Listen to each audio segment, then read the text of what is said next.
And one of the things that I'm very interested in is the formation of hurricanes and superstorms that could occur when we enter these sort of warm regime time periods. What would a superstorm consist of? Well, it's just a very large, intense hurricane. And these things can propagate to very high latitudes. Usually, in today's world, the sea surface temperatures are cold enough in mid-latitudes that by the time a storm like that reaches high latitudes, if it doesn't hit land, it dies out because it's just the water is not warm enough to sustain it.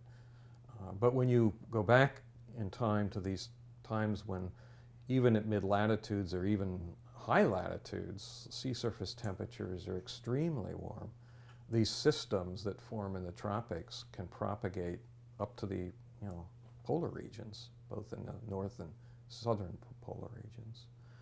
So whether that will occur in the future, we don't know. That's one of the reasons we're doing this research and using models as well as observations to better understand the likelihood of that sort of scenario playing out in the future.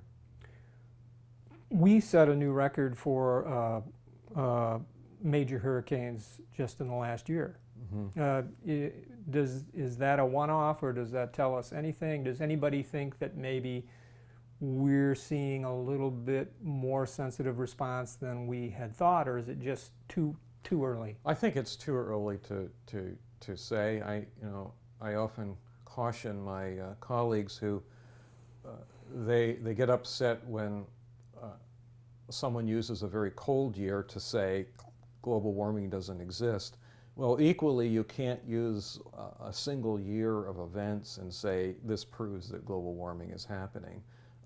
So I'm more cautionary. It's a statistical thing, so you have to wait and collect and see what happens. What one can say is that it's certainly in agreement with what we would expect under a warmer, moister world. And of course, that's the other thing that's happening. It's just not that the surface is warm. There's a lot more water vapor in the atmosphere, which is a fuel for forming storms.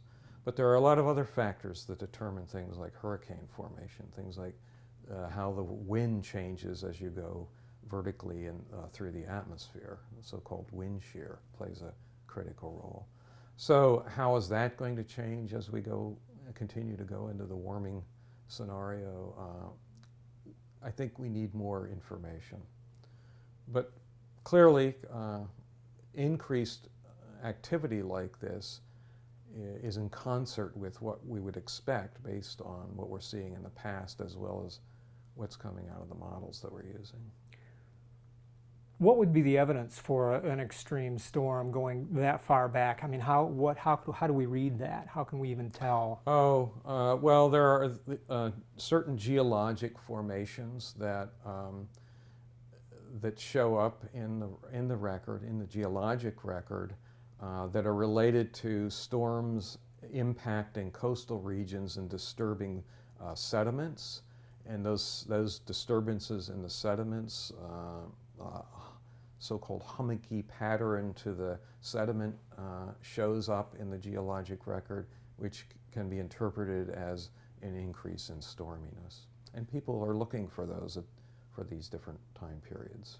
And they're hard to find because they're very local, and you sort of have to know where the storms were hitting. So it literally is, almost finding the needle in the haystack when you think about the scale and what the geologic record, it exposes what it can.